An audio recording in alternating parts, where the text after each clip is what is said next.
So today we're going to remove and replace this light on the front of the GeoPro. And not all GeoPros have this light. Some of them actually have a little LED strip that comes up across the front. And I'm not sure if they have them on these. But on this particular model they have this light here. And they're not really designed real well. So the problem with this light is it's not very weatherproof. It's up here in the front where it gets a lot of exposure. And what happens is water gets in here and kind of shorts it out. The switch gets to where it doesn't even tumble. Right now it doesn't go on or off. And the other day it was stuck in the on position, so that's why I'm replacing this. Now there's been other people that have changed it out to a better setup. Unfortunately in this case I just went out and bought pretty much the same one off of Amazon.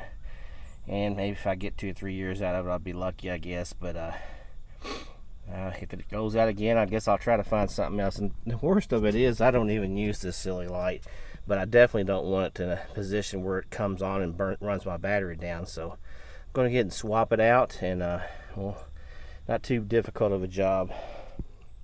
Most cases, if you get to the side compartment on the side, you'd have all kinds of your black parts you would have to remove. In my case, I've already done all that for my different mods, and I just have 2 wires right here where it comes in. You'll see the 2 twist ties here, and there's one down here. So that's where it comes through.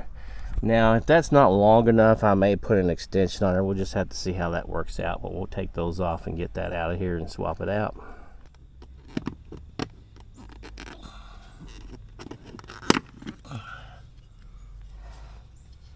So you'll see here, it's even been filling up with water, and it's actually got like almost mildew and stuff growing in the bottom of that lens. So like I say, it's bad because it fills up with water. And look and see what the new one looks like. New one comes with an amber cover and a plastic. It looks a little bit different because it looks like it has a piece inside of there that's just the LED part instead of having the big LED area.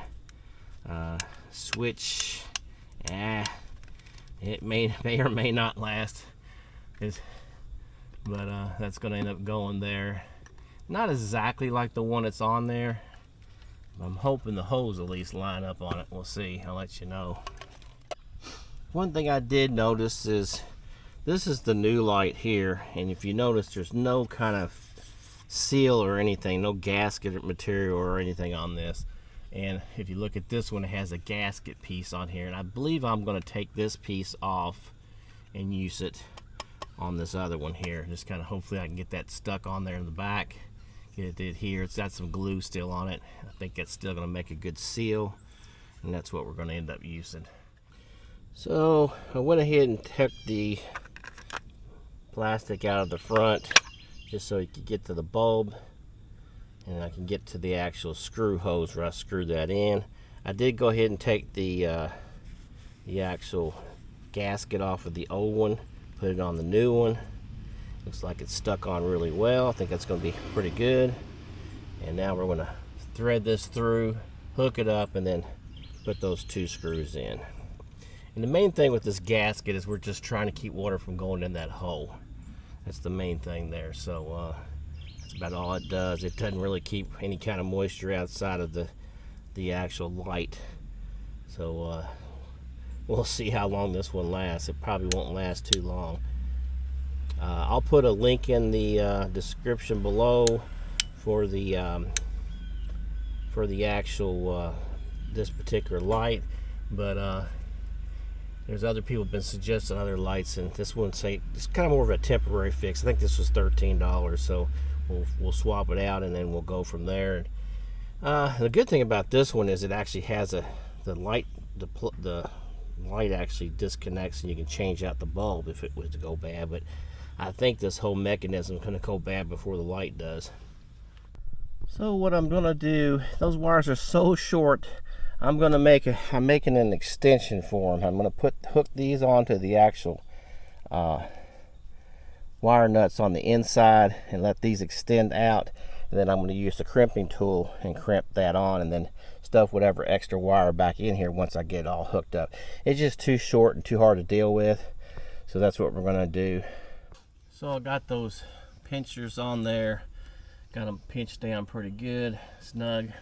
I'm going to tuck all these wires back inside.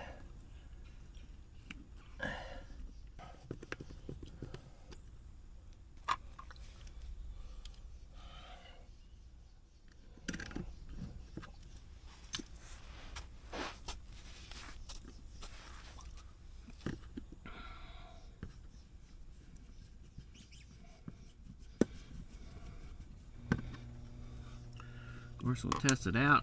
Yeah, it works. So there you have it. It's all put together. It's not the best made one in the world. It works now. Like I say, it may hold up a couple years, but that switch down there doesn't really handle water very well. So it's just kind of a temporary for now. I don't use it that much, but I just want to be able to have it in the off position. If you have other options on what to put in this place, let me know, and maybe I'll swap it out again, because I'm not too crazy about that cheap design. But it's at least fixes it for now. This is the junk that was in there, and it was all rotted. The switch was completely non-functional. So that's about all I have for this video. So we'll see you again on another one, and hope that helps you out on that.